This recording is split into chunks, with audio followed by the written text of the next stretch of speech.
Nanti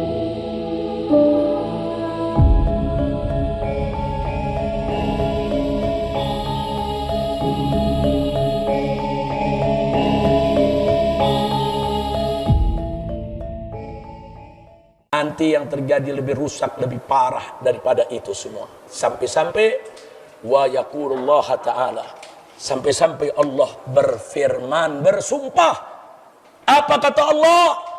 Ini Nabi yang menyampaikan kepada para sahabatnya, bi haliftu, kata Allah, aku bersumpah dengan zatku, aku bersumpah dengan kemuliaan, keagungan dan kesucianku, aku bersumpah dengan kebesaran dan keagunganku, la utihanna lahum fitnatan, aku akan buka untuk orang-orang yang sudah seperti itu, saudara, yang sudah nggak menegakkan amar ma'ruf nahi munkar, bahkan yang ditegakkan amar munkar nahi ma'ruf, yang ma'ruf disebut munkar, yang munkar disebut ma'ruf, maksiat merajalela di mana-mana. Akhirnya Allah nyatakan lautihanna, niscaya pasti sungguh aku buka aneka ragam fitnah untuk mereka.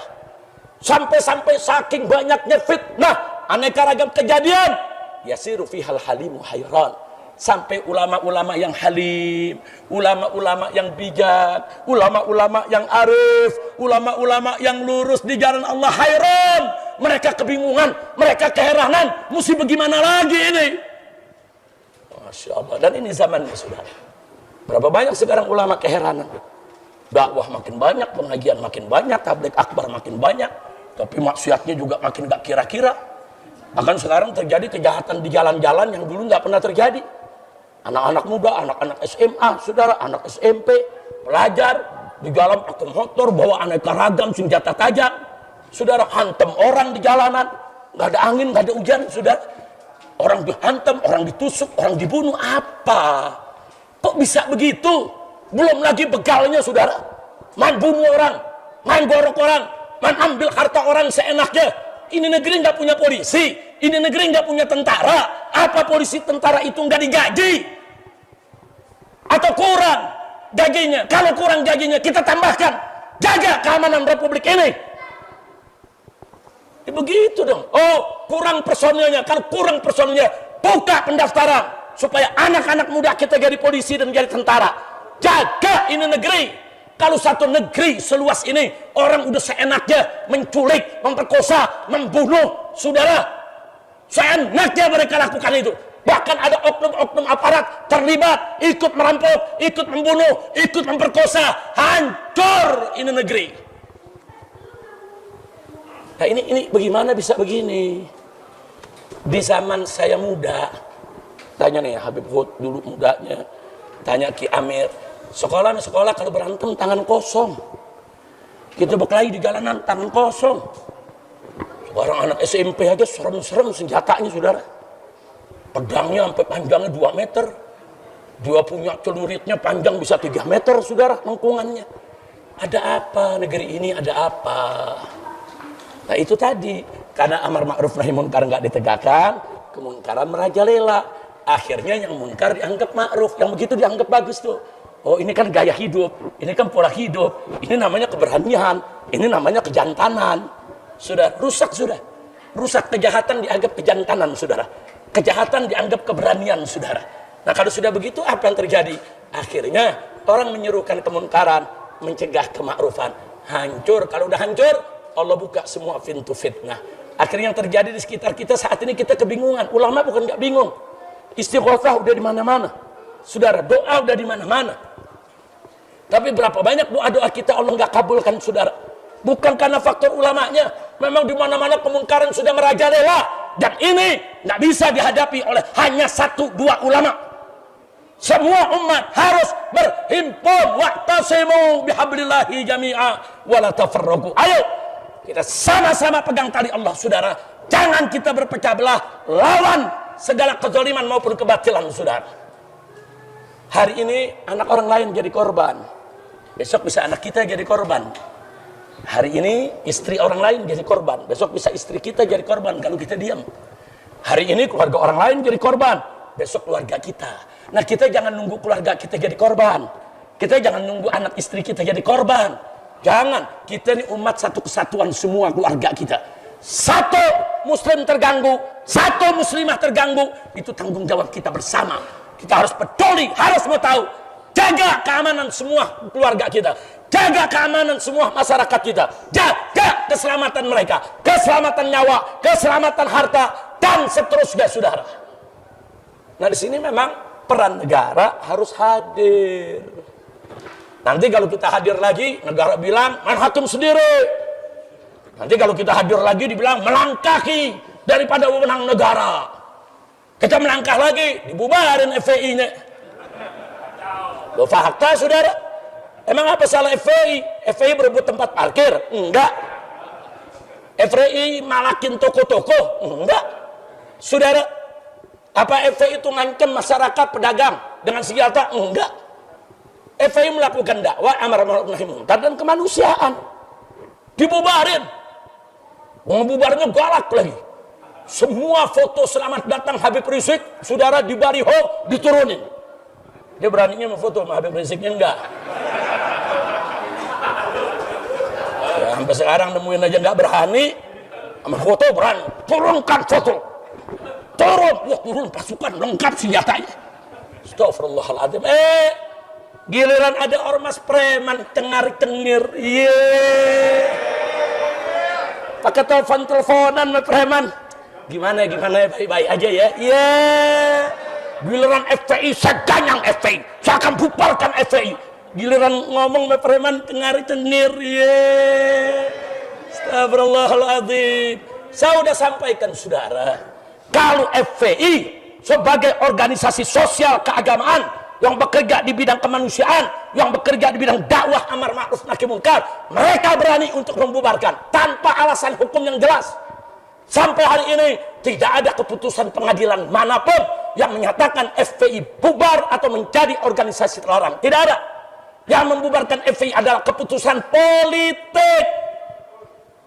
Keputusan politik karena ada pesanan.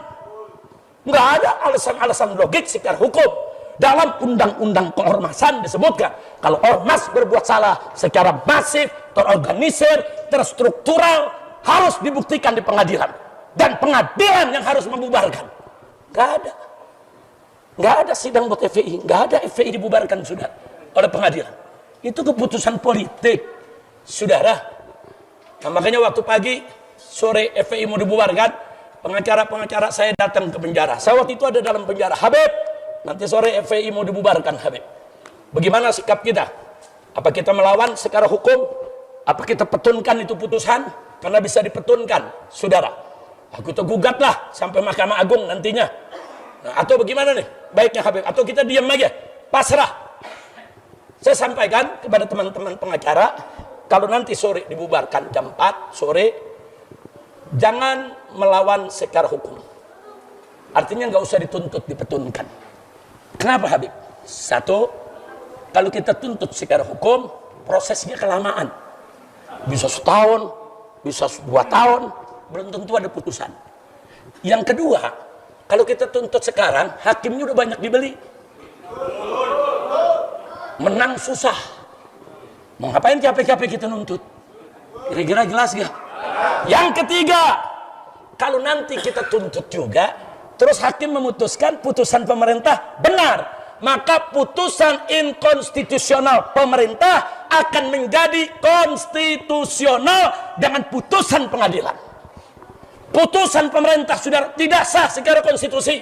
Tapi kalau kita tuntut ke pengadilan, pengadilan membenarkan putusan pemerintah, maka putusan yang ilegal tadi menjadi legal. Rugi. Jadi saya bilang jangan melawan secara hukum. Jadi bagaimana, Habib? Apa kita lawan? Bakar-bakaran aja. Saya bilang jangan. Dia membubarkan kita, fitnahnya FPI ekstrim. Ente bakar-bakaran, terbukti ekstrim. Betul? Jangan. Jadi bagaimana, Habib? Apa kita diam aja? Ini kan kezaliman. Habib kan kalau ngajarin kezaliman nggak boleh kita diam. Harus kita lawan. Betul, kita lawan. Tapi caranya bukan begitu. Bukan lewat pengadilan, bukan lewat bakar-bakaran. Bagaimana, Habib, lawannya?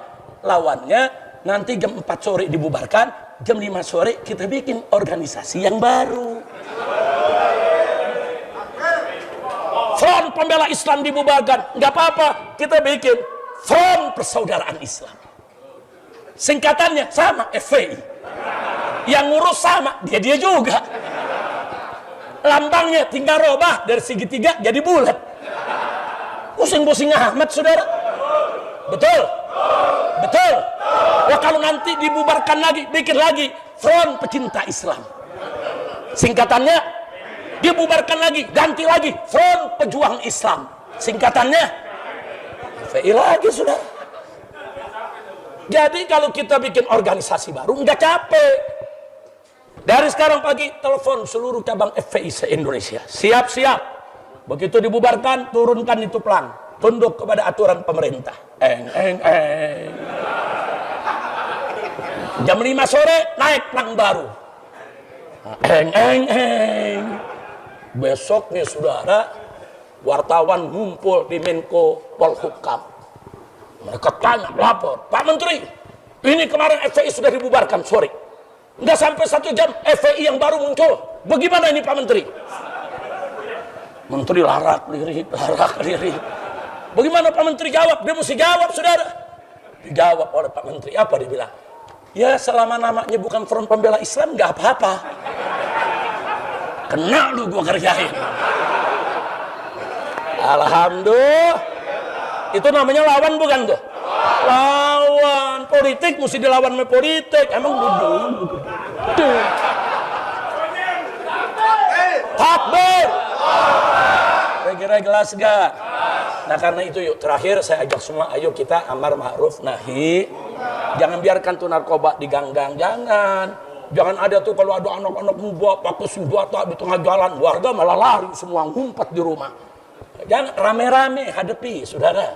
Rame-rame bawa bambu, gebuk, seret, bawa ke polisi, tangkap, adili. Bawa senjata tajam di jalan nggak boleh, saudara. Apalagi diusungkan begitu tuh untuk mengganggu keamanan. Itu bisa tahunan di penjara. Jangan warga lari, jangan timpukin.